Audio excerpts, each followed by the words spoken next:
tu vois si tu assumes ou pas le propos.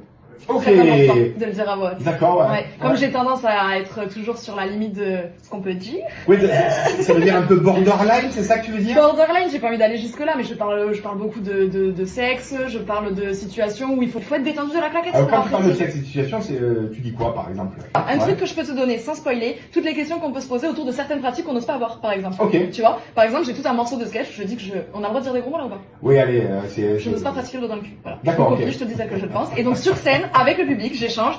Les questions, c'est ça, ça, ça. En fait, les gens se rendent compte que c'est aussi les questions qui se sont posées, mais qu'on n'ose pas dire parce que là, Ouais. t'imagines trop la honte de poser ces questions. Et donc moi, je décomplexe ce genre de sujet.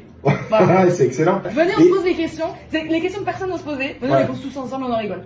Ouais, Si on trouve faut des pas réponses, se poser, parfois. voilà, exactement. Et là, donc, avec le public, tu construis une réponse. Voilà. Sauf que ça, par exemple, c'est un sujet qui peut mettre mal à l'aise. Ouais. Donc j'avise. Public fou, j'y vais plein faire. Ouais. Public un peu timide qui n'ose pas. J'interprète en disant que ce sont que les questions que je me pose moi. Tu vois. Ok. Comme ça, je les mets à l'aise. Je leur dis, vous inquiétez pas, je parle de mon expérience. Ok.